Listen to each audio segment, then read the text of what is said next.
Amigas, amigos, olá! Vamos à nossa aula de Geoeconomia Mundial.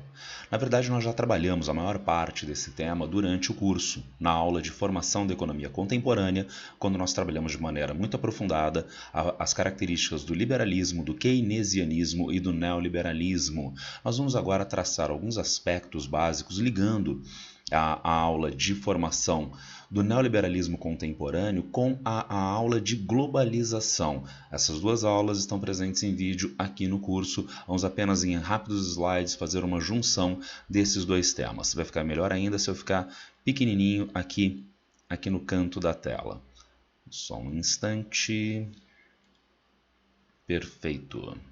E agora sim, vamos à nossa geoeconomia mundial. Eu coloquei aqui para vocês uma linha do tempo na qual nós vamos colocar 2 ou 3 aspectos fundamentais de entendimento da economia no mundo contemporâneo. No pós-guerra nós temos anos 1960 a 1970, o meio técnico científico informacional, com informação e capital fluindo através das novas tecnologias de comunicação instantaneamente em escala global. São as tecnologias de comunicação da terceira revolução industrial que hoje se manifestam com computadores ligados em rede e possibilitam então o trânsito virtualmente imediato da informação.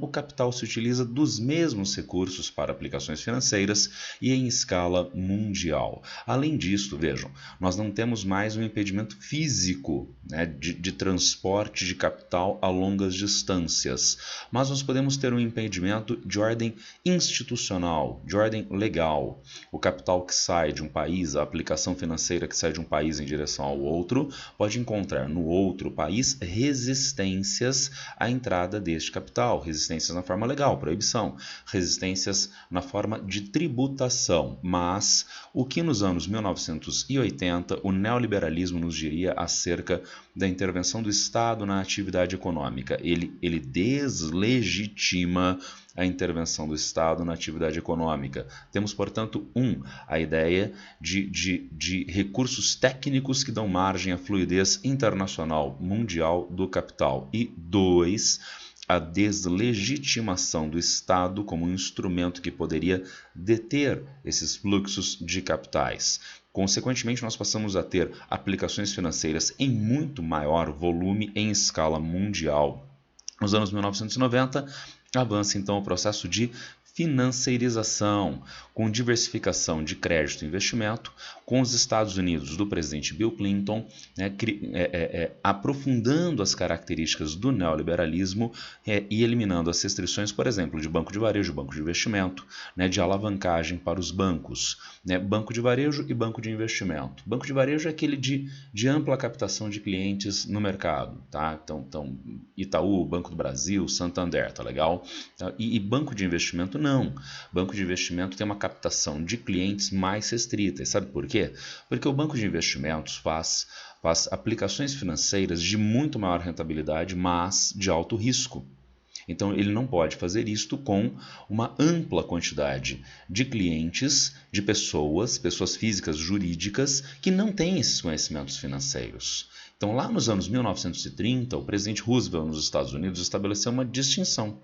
Então, se você é um banco e você quer ter ampla captação de clientes no mercado, então você é um banco de varejo e não pode fazer investimentos de alto risco com o capital com os recursos desses seus clientes. Se você quer fazer os investimentos de alto risco, você tem que trabalhar com menos clientes que são melhor informados, que são melhor adequados a estas modalidades financeiras. Mas o que o neoliberalismo nos diria acerca disto?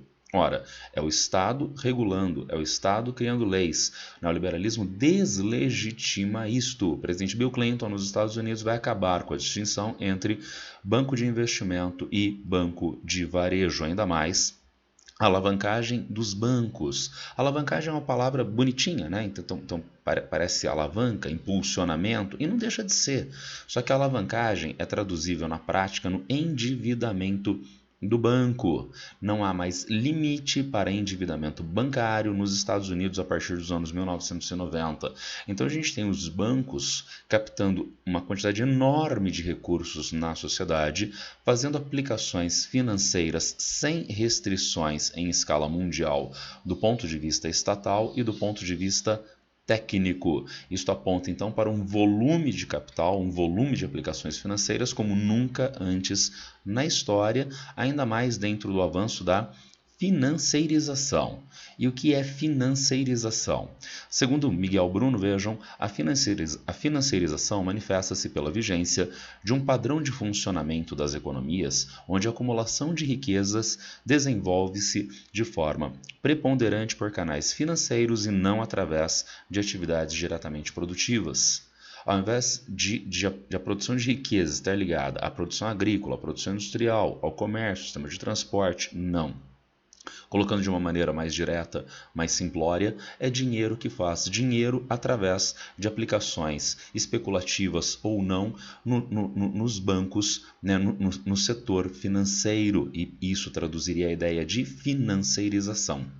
Notem bem, então ao invés de o capitalista buscar aumentar a sua riqueza através do seu empreendimento, através da sua empresa, não. O capitalista aumenta a sua riqueza através do dinheiro que ele tem em aplicações financeiras e, como nós vimos no slide anterior, com liberdade de circulação internacional mundial. Mas a gente pode pensar a financeirização de uma maneira ainda mais profunda.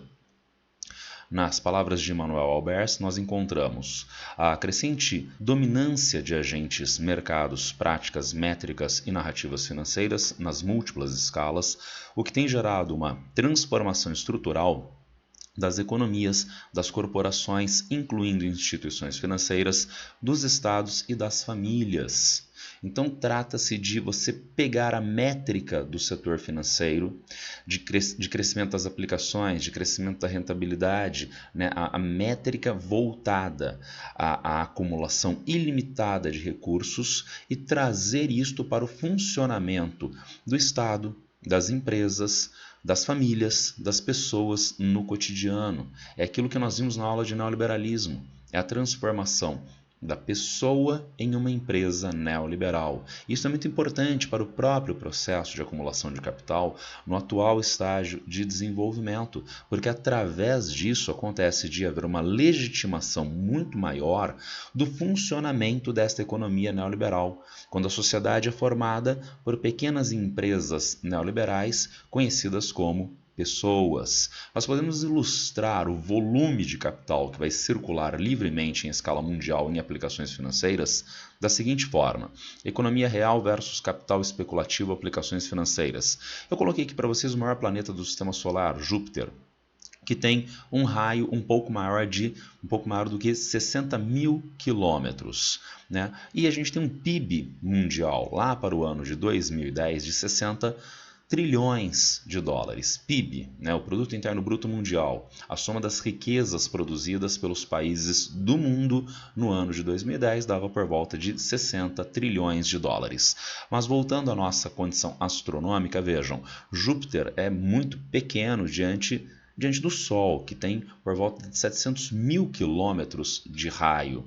Agora, qual é o volume de recursos que tem fluidez como capital especulativo, aplicações financeiras em escala mundial? Algo em torno, em 2010, de 1,2 quatrilhões de dólares.